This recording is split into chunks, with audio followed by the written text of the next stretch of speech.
In 1885, Arizona Territory, Margaret Sullivan, an Irish immigrant and schoolteacher, faces brutal retaliation from the town's corrupt leadership after speaking out against the illegal seizure of Apache lands. When she's publicly branded as a traitor and left to die in the desert, she's unexpectedly saved by Joseph Crowfeather, a wounded Apache warrior fleeing his own persecution.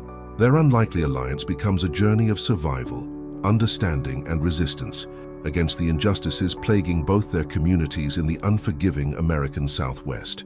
The Arizona sun beat down mercilessly on the dusty main street of Copper Ridge, its relentless rays turning the wooden boardwalks into furnaces that made even the hardiest residents seek shelter in whatever shade they could find.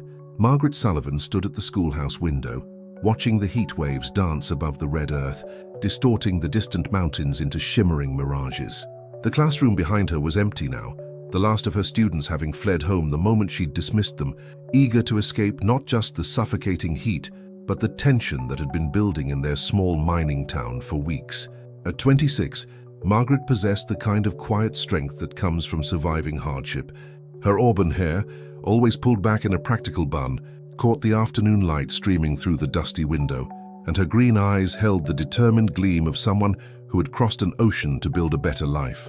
She'd arrived in Copper Ridge 3 years ago, one of the few unmarried women brave enough to answer the territorial government's call for teachers willing to work in the remote settlements scattered across the harsh landscape of the Southwest. The Irish lilt in her voice had initially made some of the townspeople suspicious, but Margaret had won them over with her dedication to their children and her unwavering moral compass. She taught reading and writing to miners' sons and daughters, many of whom had never held a book before arriving in her classroom. More importantly, she treated every child equally, whether they were the sons of wealthy mine owners or the daughters of Mexican laborers who worked the dangerous shafts for half the wages of their Anglo counterparts. But it was precisely this sense of justice that had put her on a collision course with the men who truly controlled Copper Ridge. The sound of boots on the wooden steps outside made her turn from the window. Through the open door, she could see 3 figures approaching. Mayor Thomas Whitmore, his face flushed red from both the heat and his perpetual consumption of whiskey, Sheriff Burke, whose badge seemed to shine brighter than his commitment to actual law enforcement, and trailing behind them, the thin, nervous figure of Dr. William Hayes, the town's only physician and the man whose conscience had been wrestling with secrets for months. "Miss Sullivan," Mayor Whitmore called out as he stepped into the schoolhouse, his considerable bulk filling the doorway. "We need to have ourselves a conversation." Margaret straightened her shoulders, recognizing the tone. She'd heard it before from men who believed their authority gave them the right to control not just her actions, but her thoughts and words. "Of course, Mayor Whitmore, though I should mention that I have papers to grade this evening." Sheriff Burke, a man whose weathered face told the story of too many years enforcing the will of whoever paid him best, stepped forward. "This won't take long, Miss Sullivan. We just need to discuss your recent activities." The way he said activities made it sound like a crime. Margaret folded her hands in front of her, a gesture she'd learned from the nuns who had taught her back in Boston, before her parents had died and left her with nothing but a fierce determination to make something of herself in this new country. "I'm not sure what you mean, Sheriff. I teach children. I attend church on Sundays, I buy my supplies from Mr. Henderson's store, and pay my rent to Mrs. Cartwright on time every month." Dr. Hayes shifted uncomfortably near the door, his eyes darting between Margaret and the 2 men who had clearly pressured him into coming along. He was a good man, Margaret knew, but like many good men in hard places, he had learned to compromise his principles in small increments until he barely recognized himself anymore. Mayor Whitmore's voice grew harder. "Don't play games with us, Miss Sullivan. We know you've been asking questions. Questions about the Apache reservation boundaries, questions about the mining claims, questions about things that ain't none of your business." Margaret felt her pulse quicken, but she kept her voice steady. "I ask questions because I'm concerned about the welfare of all the people in this area. That includes the Apache families who have been forced off their ancestral lands to make way for mining operations that may not even be legal." The silence that followed her words was deafening. Outside, a hot wind stirred the dust on the street, and somewhere in the distance, a coyote howled. Sheriff Burke's hand moved instinctively to his gun belt, a gesture that wasn't lost on Margaret. "Legal." Mayor Whitmore's voice was dangerously quiet. "Miss Sullivan, let me explain something to you. Out here, legal is what we say it is. The territorial government in Phoenix is 3 days' ride away, and they don't much care what happens in a little mining town like Copper Ridge, as long as the silver keeps flowing east and the taxes keep getting paid. Margaret had expected this response, but hearing it spoken so boldly still sent a chill down her spine. "So you're admitting that you've been operating outside the law?" Dr. Hayes made a small sound, almost like a whimper. He'd been the one to first tell Margaret about the Apache families he'd secretly treated, families who had been living on land that was supposed to be protected by federal treaty. He'd described children suffering from malnutrition, elders dying from diseases that could have been prevented with proper medical care, and young men who had been shot by mine security guards for the crime of trying to fish in streams that had flowed through their territory for generations. Sheriff Burke stepped closer to Margaret, close enough that she could smell the tobacco and sweat on his clothes. "What we're admitting, Miss Sullivan, is that you need to keep your mouth shut about things you don't understand. This is a dangerous territory. Accidents happen to people who stick their noses where they don't belong." Margaret's Irish temper flared, the same fire that had driven her ancestors to fight against oppression for centuries. "Are you threatening me, Sheriff?" "I'm warning you," he replied. "There's a difference." Mayor Whitmore pulled out a handkerchief and mopped his sweating brow. "Miss Sullivan, we've got a good thing here in Copper Ridge. The mine is profitable, people have jobs, and the town is growing. But that all depends on maintaining certain understandings with various parties. If someone was to start stirring up trouble, writing letters to territorial officials, or spreading stories about Apache land rights, what would happen?" Margaret asked, though she already suspected the answer. "Well," the mayor continued, "such a person might find themselves branded as a troublemaker, maybe even a traitor to their own people. And out here, traitors don't tend to last very long." The word branded hit Margaret like a physical blow. She'd heard whispers about what had happened to other dissidents in frontier towns, how they were literally marked with hot irons as a warning to others. The practice was illegal, of course, but in places like Copper Ridge, the law was whatever the powerful said it was. Dr. Hayes finally found his voice. "Margaret, please, just keep quiet about what I told you. These men aren't bluffing. I've seen what they do to people who cross them." Margaret looked at the 3 men standing in her schoolroom, invaders in the space where she'd tried to build something good and honest. She thought about the Apache children Dr. Hayes had described, their faces gaunt with hunger, while the white townspeople complained about the cost of beef. She thought about the young warriors who had been killed defending their families' right to exist on their own ancestral land, and she thought about her own students who would grow up in a world where might made right, and speaking the truth was a punishable offense. "No," she said quietly. Sheriff Burke frowned. "What did you say?" "I said no." Margaret's voice grew stronger. "I won't be silenced. I won't pretend that what's happening here is right just because it's profitable, and I won't let fear turn me into a coward." The 3 men exchanged glances, and Margaret realized she had just crossed a line from which there would be no return. Mayor Whitmore's face hardened into a mask of cold fury. "Miss Sullivan," he said, "you've just made the biggest mistake of your life." As the sun began to set outside, painting the sky in shades of orange and red that reminded Margaret of the fires of hell, she stood alone in her classroom and wondered if she would live to see another sunrise. But even as fear crept into her heart, she knew she had made the only choice she could live with.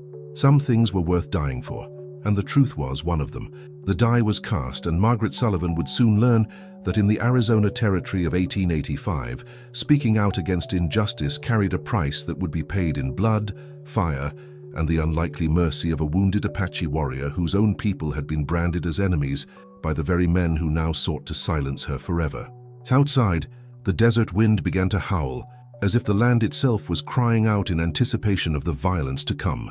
The night that followed Margaret's defiant refusal seemed to stretch endlessly, filled with the restless sounds of a desert that never truly slept.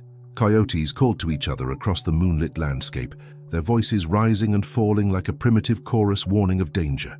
Margaret sat at her small wooden table, writing by lamplight, her hand moving steadily across the paper as she documented everything Dr. Hayes had told her about the Apache families and everything she had observed about the illegal mining operations.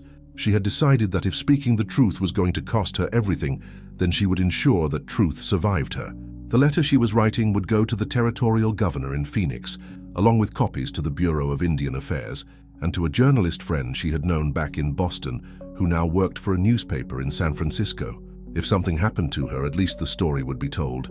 The sound of horses' hooves on the hard-packed earth outside made her freeze. Through her window, she could see torches flickering in the darkness, their orange light revealing the faces of men she recognized from the mine and the saloon. Mayor Whitmore's voice cut through the night air like a knife. "Margaret Sullivan, come out here. We need to have ourselves a final conversation." Margaret's hands trembled as she quickly folded the letter and tucked it into her dress. She had prepared for this moment, had even written a note to her landlady, Mrs. Cartwright, asking her to mail the letter if anything happened. But preparing for danger and facing it were two very different things. She stepped onto the small porch outside her quarters, and the sight that greeted her made her blood run cold. At least 20 men surrounded her small dwelling, their faces illuminated by torchlight, their expressions ranging from uncomfortable to openly hostile. She recognized most of them, miners who had worked in the shafts, shopkeepers who had served her with smiles just days before, even some fathers of children she taught.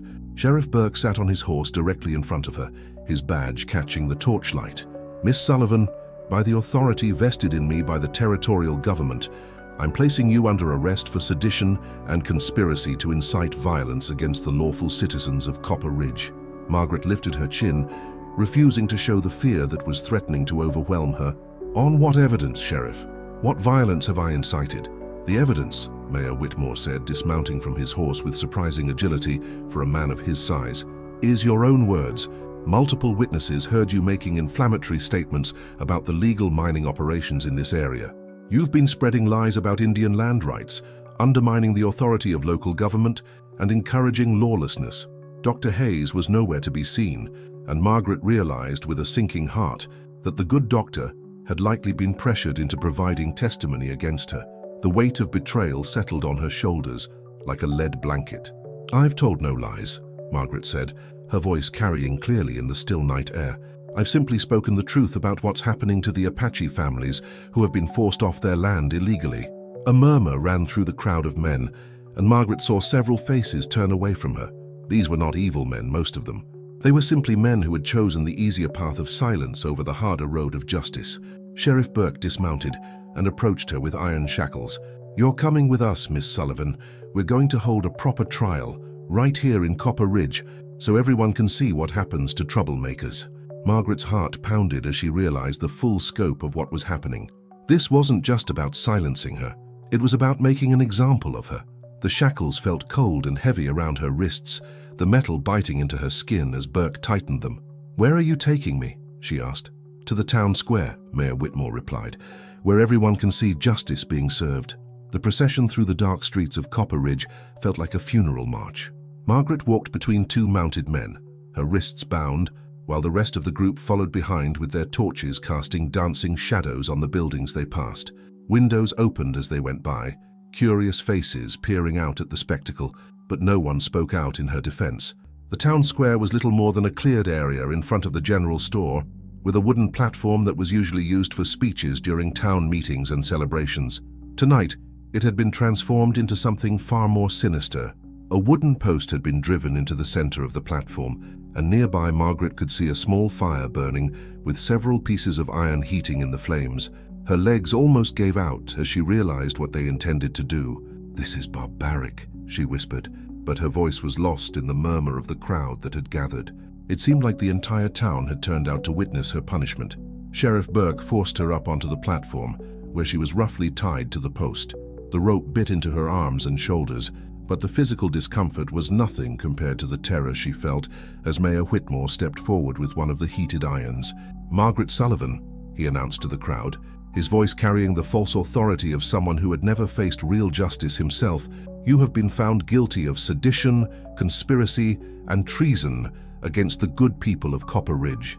The sentence is to be marked as a traitor and banished from this territory."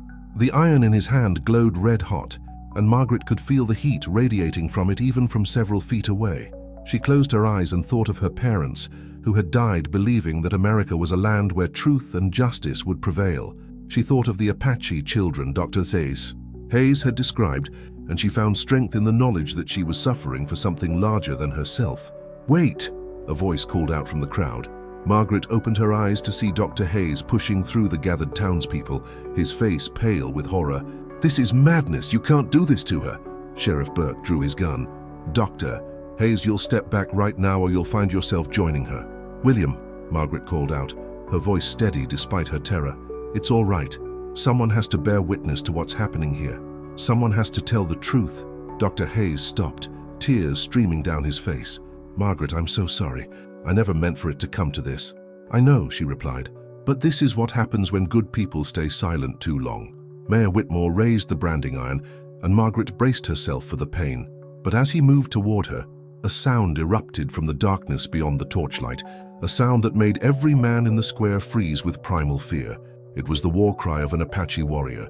The sound seemed to come from everywhere and nowhere at once, echoing off the buildings and rolling across the desert like thunder.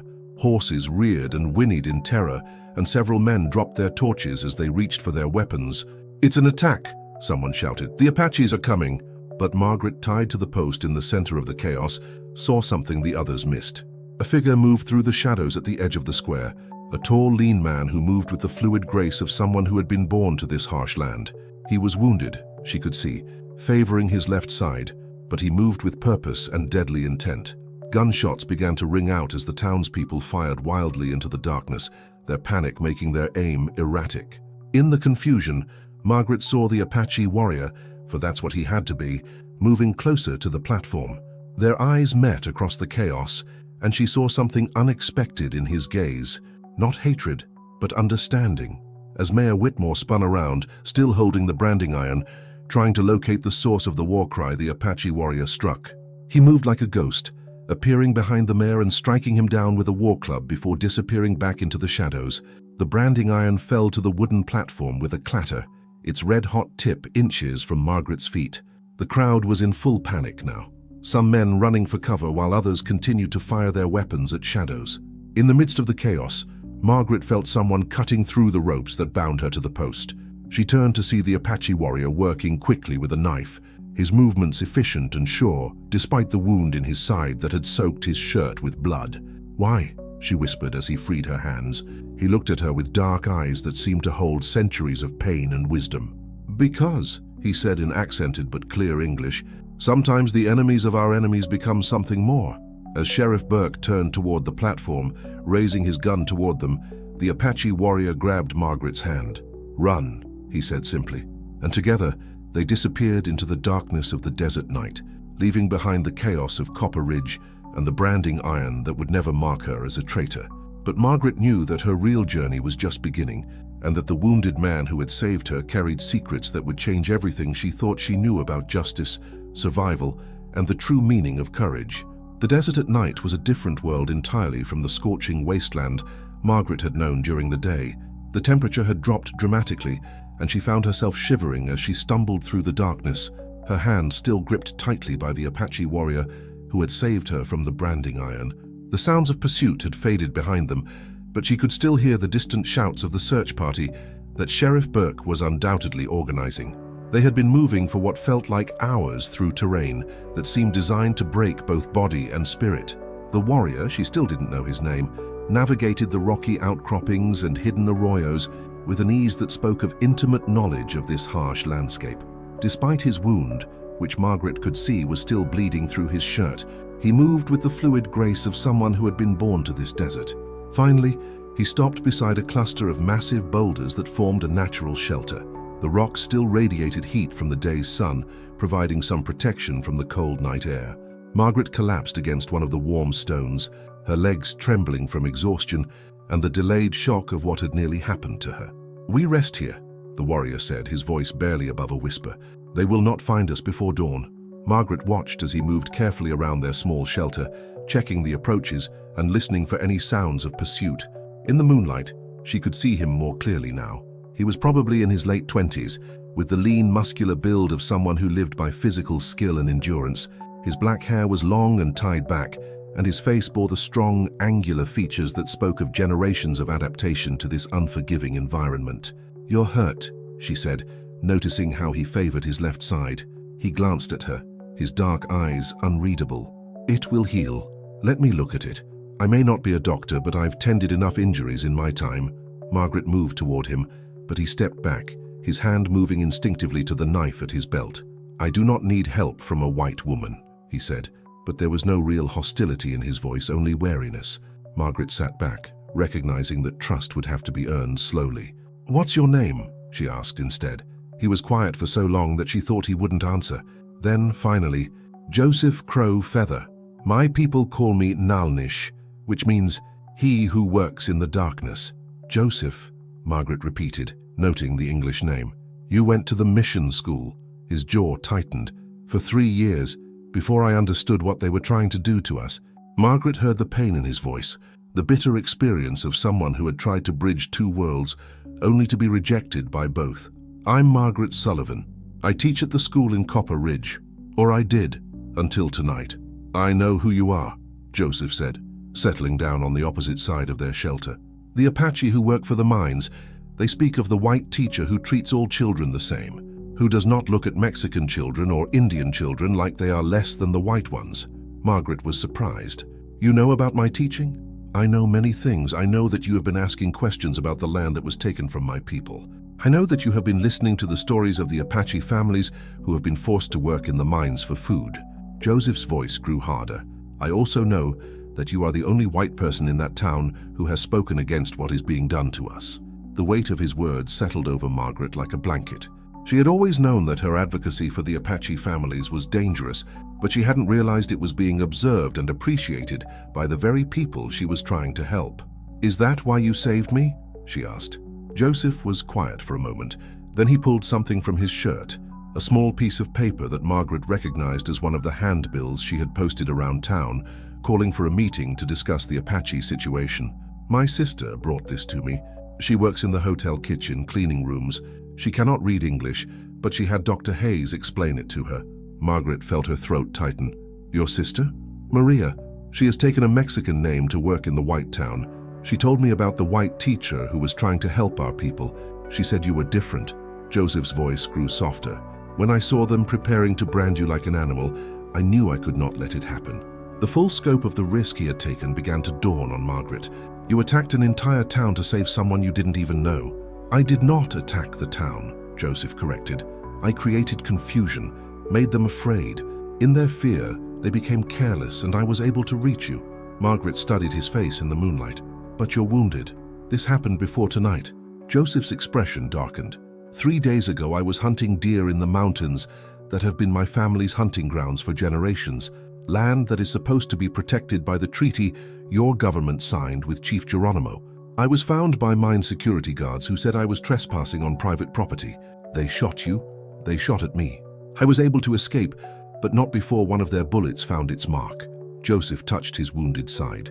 "I have been hiding in the desert since then, watching the town, planning to find a way to rescue my sister and the other Apache who are trapped there." Margaret felt a surge of anger at the injustice of it all.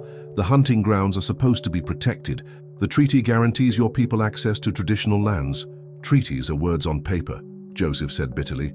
"They mean nothing when there is silver in the ground and profit to be made." As if to punctuate his words, the sound of distant gunfire echoed across the desert. Margaret could see the faint glow of torches far behind them, proof that the search party was still active. "They're still looking for us," she said. "Sheriff Burke will not give up easily. You embarrassed him in front of the whole town. And Mayor Whitmore." Joseph's voice trailed off. "What about the mayor? He is not just the mayor. He is the main partner in the mining operation. He has been buying Apache land illegally, using forged documents and bribes to territorial officials. The silver they are taking from our sacred mountains is making him very rich." Margaret felt pieces of a puzzle clicking into place. "That's why they were so desperate to silence me. I wasn't just threatening their authority, I was threatening their entire criminal enterprise." "Now you understand," Joseph said. "This is not about law and order. This is about greed and power." As the night wore on, Margaret found herself learning about a world she had never imagined existed right under her nose. Joseph told her about the Apache families who had been forced to work in dangerous conditions in the mines, about children who were separated from their parents and sent to distant boarding schools, about elders who had died of starvation because they could no longer access their traditional food sources. But he also told her about the resistance, about Apache warriors who still fought to protect their people, about secret networks that helped families escape to safer territories, about the quiet acts of defiance that kept their culture alive, despite everything that had been done to destroy it. "You could have escaped to Mexico," Margaret said as the eastern sky began to show the first hints of dawn. "Why did you stay?" Joseph was quiet for a long moment, his eyes fixed on the horizon. "Because running away is not the same as being free. My people have been running for decades, running from the army, running from the miners, running from the settlers who want our land. But someone has to stand and fight, someone has to say no more." Margaret understood that feeling. It was the same fire that had driven her to speak out against the injustices in Copper Ridge, the same refusal to accept that might made right. "What happens now?" she asked. Joseph looked at her, and for the first time, she saw something like hope in his eyes. "Now we survive. We find a way to expose what Mayor Whitmore and his partners are doing. We make sure that the truth reaches people who can do something about it." As the sun began to rise over the desert, painting the sky in shades of gold and pink, Margaret realized that her life had changed forever. She was no longer just a school teacher from Boston who had come west to find a better life. She was now a fugitive, branded as a traitor by her own people, dependent on the protection of a man whose people had been declared enemies by the government she had once trusted. But as she looked at Joseph Crow Feather, this wounded warrior who had risked everything to save her from the branding iron, she felt something she hadn't expected. She felt like she was exactly where she belonged.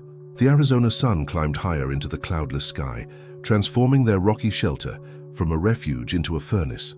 Margaret pressed herself against the shadowed side of the boulder, trying to escape the relentless heat that seemed to radiate from every surface. Joseph had been silent for the past hour, his breathing shallow and labored as his wound continued to drain his strength. "You need medical attention," Margaret said, no longer willing to respect his stubborn independence. "That wound is getting worse." Joseph's face was pale beneath his weathered skin, and beads of sweat had formed on his forehead despite the fact that he was sitting in shade. "There is nowhere to go. Dr. Hayes is the only physician within 50 miles, and he is in Copper Ridge. Then we'll have to make do with what we have," Margaret said firmly. She began tearing strips from her petticoat, the white cotton fabric quickly becoming her makeshift medical supplies. "I've helped tend wounded soldiers during the Irish troubles back home. I know enough to clean a wound and stop bleeding." Joseph watched her warily as she approached, but the pain in his side was becoming too much to ignore. When she gently lifted his shirt, both of them drew in sharp breaths. The bullet wound was inflamed and clearly infected, the edges red and swollen. "This is bad," Margaret murmured, her fingers probing carefully around the injury. "The bullet went clean through, which is good, but infection has set in. We need to clean this properly." "With what?" Joseph asked, his voice tight with pain. Margaret looked around their barren shelter, then at the small water pouch Joseph carried. "Water and heat. We'll need to build a small fire to boil water and sterilize these cloth strips." "A fire will give away our position," Joseph protested. "And this infection will kill you if we don't treat it," Margaret countered. "We'll make it small and use dry wood to minimize smoke." As Margaret worked to gather small pieces of dried wood and brush, she found herself thinking about the strange turn her life had taken. 3 days ago, she had been a respectable schoolteacher, concerned about her students' welfare. Now she was a fugitive hiding in the desert, tending to the wounds of an Apache warrior who had become her unlikely savior. The fire was small but effective, and soon Margaret had boiling water to clean the wound. Joseph gritted his teeth as she worked, but he didn't cry out even when she pressed the hot cloth directly into the infected tissue. "You're very brave," she said quietly as she worked. "Bravery is not the absence of fear," Joseph replied, his voice strained.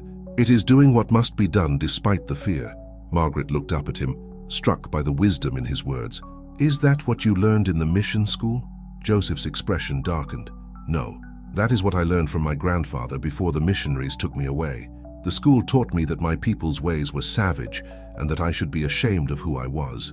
"But you speak English perfectly, you read and write." "Yes, and I learned about the white man's law and his God and his promises." Joseph's voice grew bitter.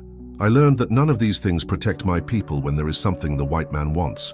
Margaret continued cleaning the wound, her hands steady despite the emotional weight of his words. "Not all white people are like Mayor Whitmore and Sheriff Burke." "No," Joseph agreed, "but enough of them are. And the good ones," he paused, wincing as Margaret applied pressure to stop fresh bleeding. "The good ones are often too afraid to speak up, or they convince themselves that they cannot make a difference." Margaret thought about Dr. Hayes, about the other townspeople who had stood by silently while she was about to be branded. Like Dr. Hayes, he is not a bad man, but he is a weak man. And weak men can be just as dangerous as evil ones when they choose comfort over courage.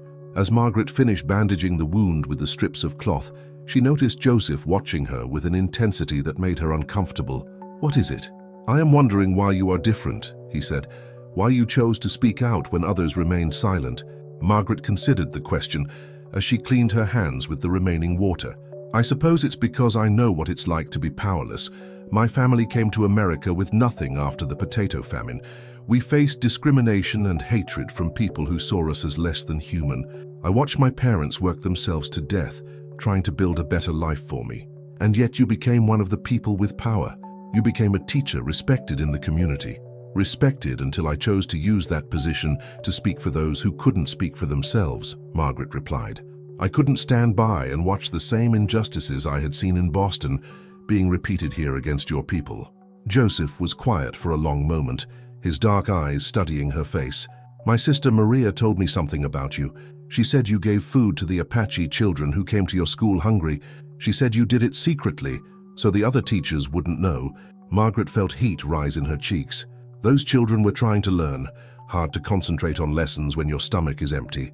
Most white teachers would have sent them away." "Then most white teachers are fools," Margaret said with some heat. "A hungry child is still a child. They all deserve the chance to learn." The sound of voices in the distance made both of them freeze. Margaret crept to the edge of their shelter and peered out carefully. In the shimmering heat, she could see a group of riders moving slowly across the desert, searching methodically through the rocks and arroyos. "They're getting closer," she whispered. Joseph struggled to his feet, his face pale from the effort. "We need to move. Can you see how many?" Margaret counted carefully. 6 men. Sheriff Burke is leading them. "He is persistent," Joseph said grimly. "And he knows this desert almost as well as I do. Where can we go? You're in no condition to travel far." Joseph pointed toward a ridge of mountains in the distance. "There is a place my people have used for generations when we needed to disappear, hidden caves with water and shelter, but it is a hard journey, especially in daylight." Margaret looked at the approaching riders, then at Joseph's pale face and the fresh blood seeping through his bandages. "We don't have a choice. If they find us here, we're both dead." Joseph nodded grimly. "Help me gather what we can carry. We leave now." As they prepared to abandon their shelter, Margaret found herself thinking about the letter she had hidden in her dress, the one detailing all the crimes she had witnessed. If they were caught, that letter would die with them, and the truth about what was happening in Copper Ridge would remain buried. "Joseph," she said as they prepared to leave, "if something happens to me, there's something you need to know."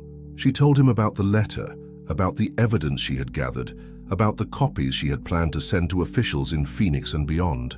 Joseph listened intently, his respect for her growing with each detail. "You are a dangerous woman, Margaret Sullivan," he said when she finished. "Dangerous to men like Whitmore because you have something they fear." "What's that?" "The truth, and the courage to speak it." The pursuing riders were getting closer now, their voices carrying on the desert wind. Margaret could hear Sheriff Burke shouting orders, organizing his men to search every possible hiding place. "We need to go," Joseph said, shouldering his small pack despite the obvious pain it caused him. Margaret took one last look at their shelter, at the place where she had begun to understand that her fight for justice was part of something much larger than herself. Then she followed Joseph out into the blazing desert heat, knowing that their survival now depended on reaching the hidden caves before Burke and his men found their trail. The desert stretched endlessly before them, a sea of sand and rock that offered no mercy to the weak or unprepared. But Margaret no longer felt like the same frightened woman who had been tied to a post just hours before. She had found something in the desert that she had never expected to find, a purpose that transcended her own survival, and a partnership with someone who understood that some things were worth risking everything to protect.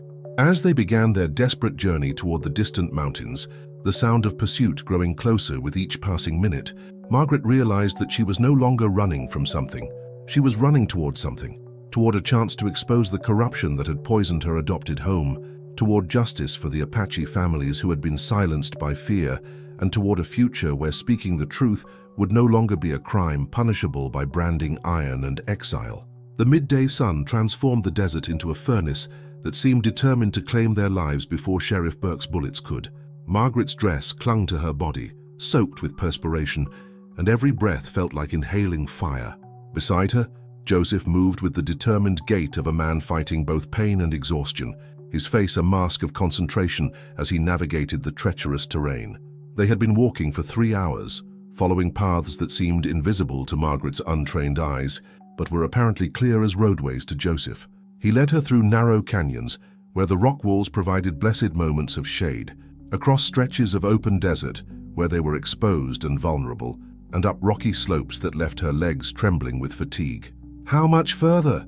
Margaret gasped, pausing to lean against a boulder that burned hot enough to brand flesh. Joseph consulted the position of the sun, then pointed toward a series of jagged peaks that seemed impossibly distant. 2 hours, maybe 3, but we cannot stop for long. They are still following. Margaret turned to look back at their trail, and her heart sank. In the distance, she could see dust clouds marking the progress of their pursuers. Sheriff Burke's persistence was proving more dangerous than either of them had anticipated. "They're gaining on us," she said. Joseph's jaw tightened. "Burke knows I am wounded. He's counting on me slowing us down enough for them to close the distance." He looked at Margaret with eyes that held a mixture of respect and regret. "You could move faster without me." Margaret stared at him in shock. "Are you suggesting I leave you behind?" "I am suggesting that one of us should survive to tell this story. The letter you carry is more important than either of our lives." "No." Margaret's voice was firm. "We go together or not at all. I didn't come this far to abandon the man who saved my life." Joseph studied her face for a long moment, then nodded slowly. "Very well. But we must move faster, even if it costs us." They resumed their journey, pushing their bodies beyond the limits of endurance. Margaret found herself drawing on reserves of strength she hadn't known she possessed, driven by a combination of desperation and determination that surprised her. The Irish stubbornness that had carried her ancestors through centuries of oppression now served her well in the Arizona desert. As they climbed higher into the foothills, the landscape began to change. The flat, sandy desert gave way to rocky terrain dotted with scrub brush and the occasional stunted tree. More importantly, Margaret began to see signs of water, patches of green vegetation that spoke of hidden springs and seasonal streams. "We're getting close," Joseph said, his voice hoarse with thirst and fatigue. It was then that they heard the gunshot. The crack of the rifle echoed off the canyon walls, and a bullet struck the rock just inches from Margaret's head, sending sharp fragments flying. Both of them threw themselves behind a large boulder as more shots rang out. "They've found us," Margaret said, her heart pounding. Joseph peered carefully around the edge of their cover, then pulled back quickly as another bullet whined past his head. 6 men spread out in a line. They have the high ground and better weapons. Margaret could hear Sheriff Burke's voice carrying across the rocks. "Give it up, Sullivan. You're trapped up there with nowhere to go." "We know you're hurt, Apache," another voice called out. "Come down peaceful and we'll make it quick." Joseph checked his knife and the small revolver he carried, then looked at Margaret with grim determination. "There is another way to the caves, but it is dangerous. We would have to climb." Margaret followed his gaze upward to a series of narrow ledges that zigzagged across the cliff face. The path looked treacherous even for someone in perfect health, and Joseph was clearly struggling just to remain upright. "You can't climb in your condition," she said. "I can climb," Joseph replied. "The question is whether you can." Another volley of gunfire erupted from below, and Margaret could hear the men advancing, using the cover of the rocks to move closer to their position. They had minutes at most before they would be overrun. "Show me the way," she said. Joseph led her to a narrow crack in the rock face that she would never have noticed on her own. "Follow my path. Exactly. Do not look down. Trust your hands and feet, not your eyes." The climb was a nightmare that seemed to stretch on forever. Margaret's soft teacher's hands were soon raw and bleeding from gripping the rough stone, and her legs shook with exhaustion as she forced herself to follow Joseph's lead. Below them, she could hear the shouts of their pursuers and the occasional gunshot as Burke's men tried to get a clear shot at the fleeing figures above. Halfway up the cliff face, Joseph suddenly stopped. Margaret looked up to see him swaying dangerously, his face gray with pain and blood loss. The climb was reopening his wound, and she could see fresh blood seeping through his shirt. "I cannot," he gasped, his grip on the rock loosening. Without thinking, Margaret climbed up beside him, wedging herself against the cliff face to support his weight. "Yes, you can. We're almost there. Don't you dare give up on me now." For a moment, she thought he might fall anyway, taking both of them to their deaths on the rocks below. But something in her voice seemed to reach him, and he found the strength to continue climbing. When they finally reached the top of the cliff, both of them collapsed on the rocky ledge, gasping for breath and trembling with exhaustion. but there was no time to rest. Behind them, Margaret could see Sheriff Burke and his men beginning their own climb, moving more slowly, but with the deadly persistence of hunters who knew their prey was wounded. "The cave entrance," Joseph whispered, pointing to what looked like nothing more than a shadow in the rock face. Margaret helped him to his feet, and together they stumbled toward the opening. As they squeezed through the narrow entrance, Margaret was amazed to find herself in a spacious cavern that opened up into a hidden world she could never have imagined. The cave was larger than the schoolhouse back in Copper Ridge, with a natural ceiling that arched high overhead. More importantly, she could hear the sound of running water echoing from somewhere deeper in the cave system. Ancient paintings covered the walls, images of hunters and animals and symbols that spoke of countless generations who had used this place as sanctuary. "My people have hidden here for centuries," Joseph said, slumping against the cave wall. "During the Apache Wars, during the time of the Spanish, during conflicts that go back to before any white man set foot in this land." Margaret knelt beside him, alarmed by how pale he had become. The climb had cost him dearly, and she could see that his wound was bleeding freely again. "We need to get you to the water," she said. "That wound needs to be cleaned again." Joseph nodded weakly, and together they made their way deeper into the cave, following the sound of flowing water. The cavern opened into a series of chambers, each more beautiful than the last.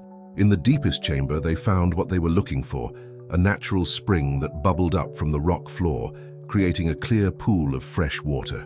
As Margaret helped Joseph drink and began the process of cleaning his wound again, she found herself amazed by the hidden beauty of this place. The cave was cool and peaceful, a stark contrast to the harsh desert outside. Ancient pottery shards and the remains of old fire pits showed that this had been a place of refuge for generations. "Your people knew how to survive," she said as she worked. "Survival is not just about hiding," Joseph replied, his voice stronger now that he had water. "It is about preserving what matters. Our stories, our traditions, our way of seeing the world. The cave paintings you see here tell the history of my people going back hundreds of years." Margaret looked around the chamber with new eyes, seeing not just pretty pictures but a record of human endurance and cultural preservation that put her own struggles into perspective. "They'll find us eventually," she said. "Burke won't give up." Joseph shook his head. "This cave system goes deep into the mountain. There are passages that lead to other valleys, other ways out. But more importantly, there are things hidden here that could help us expose what Whitmore and his partners are doing." "What do you mean?" Joseph struggled to his feet and led her to a section of the cave where natural shelves in the rock had been used to store various items. Among them, Margaret was amazed to see metal document boxes, the kind used by government officials and businessmen to protect important papers. "Documents stolen from the mining company offices," Joseph explained. "Proof of the illegal land purchases, the forged treaties, the bribes paid to territorial officials. My people have been gathering evidence for months, waiting for someone who could use it effectively." Margaret's heart raced as she realized what this meant. Someone like a schoolteacher who knows how to read legal documents and has contacts outside the territory. "Someone like you," Joseph confirmed. As the sound of voices echoed from the cave entrance, Burke and his men had found their hiding place. Margaret realized that their desperate flight had led them not just to safety, but to the very evidence they needed to expose the corruption that had driven them into the desert in the first place. The sound of Sheriff Burke's voice echoed through the cave system, distorted by the stone passages, but carrying an unmistakable note of frustration. "We know you're in here, Sullivan. There's nowhere left to run." Margaret crouched beside Joseph in the deepest chamber of the cave, her hands moving quickly through the document boxes while he kept watch on the entrance passages. The papers she was discovering painted a picture of corruption so extensive it took her breath away. Forged territorial deeds, bribes documented in Mayor Whitmore's own handwriting, and correspondence with mining company officials that revealed a conspiracy reaching all the way to Phoenix.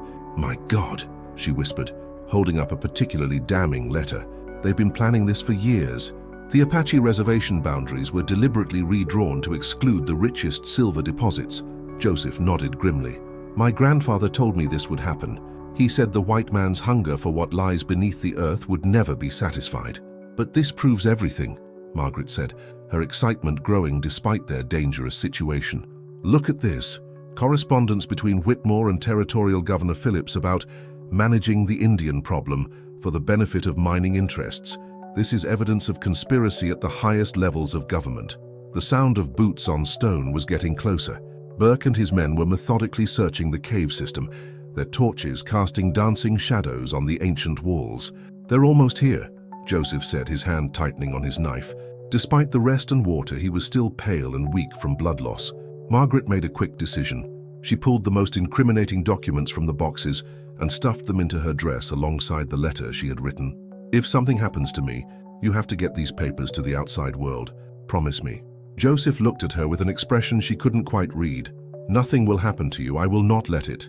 "You can barely stand," Margaret said gently, "and there are 6 of them with guns." "Then we must be smarter than them," Joseph replied. He pointed to a narrow passage at the back of the chamber. "That leads to the sacred painting chamber. There is another way out, but it requires climbing down the back of the mountain." Margaret gathered as many documents as she could carry, her teacher's mind automatically cataloging the evidence by importance and legal relevance. These papers could bring down not just Mayor Whitmore, but an entire network of corrupt officials who had enriched themselves at the expense of Apache lives and lands. They made their way through the narrow passage, Joseph moving slowly but steadily. The sacred chamber was breathtaking, an enormous cavern whose walls were covered with paintings that seemed to tell the entire history of the Apache people. Hunters pursuing buffalo, warriors defending their families, children learning the old ways from their elders. It was a museum of human experience, painted in ochre and charcoal by artists whose names were lost to time, but whose souls lived on in every brushstroke. "Your people's legacy," Margaret said softly.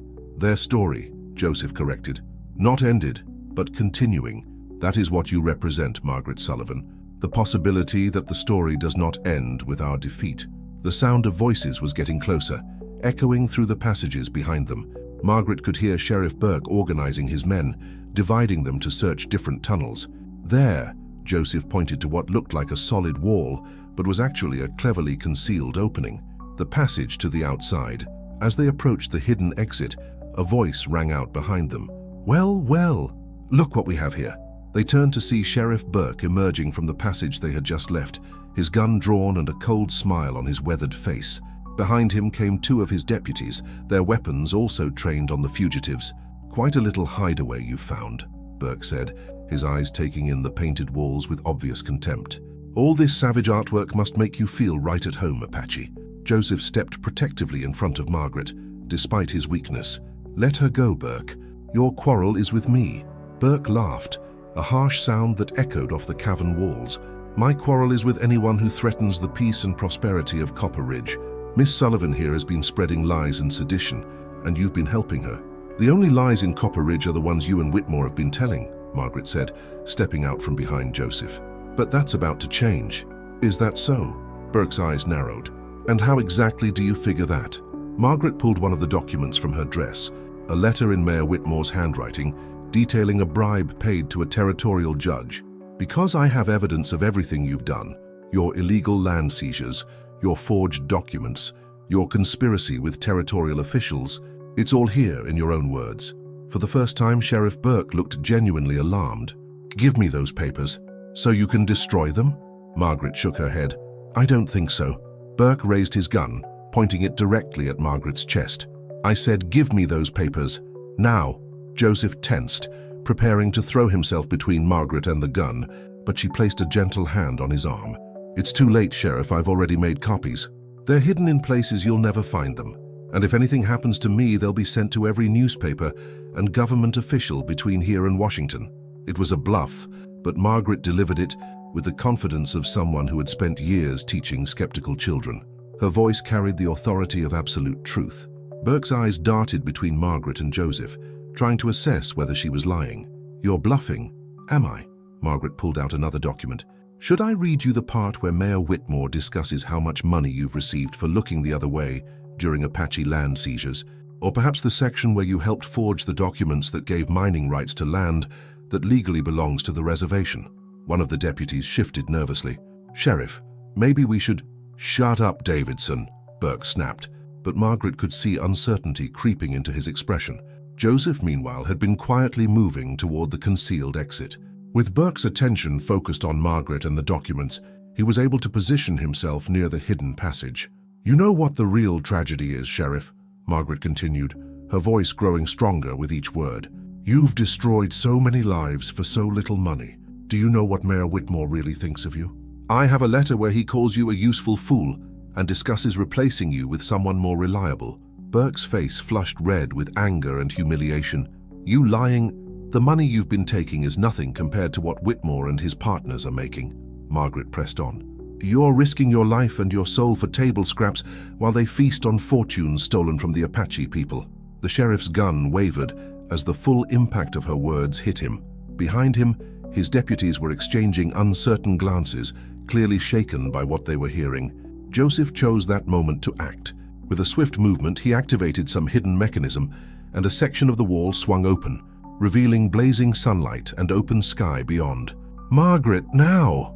She dove through the opening as Burke spun toward the sound, his gun firing wildly. The bullet struck stone where she had been standing just seconds before. Joseph was right behind her, and together they found themselves on a narrow ledge overlooking a valley that stretched out below them like a promised land. A steep but navigable path led down the mountainside to safety. The documents, Joseph called as they began their descent. Margaret patted her dress, feeling the reassuring crinkle of paper. Safe, all of them. Behind them, they could hear Burke shouting orders to his men, organizing pursuit, but Margaret no longer felt the desperate fear that had driven her through the desert. She had what she needed now, proof that would expose the corruption in Copper Ridge and bring justice to the Apache families who had suffered for so long. As they made their way down the mountain path, the sun beginning to set behind them in a blaze of orange and gold, Margaret realized that her journey was far from over. She would need to get these documents to the territorial capital, would need to testify before officials who might or might not be honest, would need to fight a legal battle that could take years to resolve. But she was no longer the frightened schoolteacher who had stood alone in her classroom just days before. She had been tested by fire and desert, had found courage she didn't know she possessed, and had forged an alliance with a man whose people had every reason to distrust her, but who had chosen to fight alongside her for justice. "Where will you go?" she asked Joseph as they reached the bottom of the path. "To my people first, to tell them what we have accomplished. Then," he paused, looking back up at the mountain where his ancestors had hidden for generations, "then I will help you make sure these documents reach the right people. This fight is not over." Margaret nodded, feeling the weight of the papers against her heart. "No, it's not over, but for the first time I believe we can win it." As they walked together into the gathering dusk, two unlikely allies united by their commitment to truth and justice, Margaret knew that some stories are worth any price to tell. And sometimes, the most powerful weapon against corruption is not a gun or a sword, but the simple courage to speak the truth, no matter who tries to silence you. The desert wind carried their voices as they planned their next moves, and somewhere in the distance a new dawn was already beginning to break.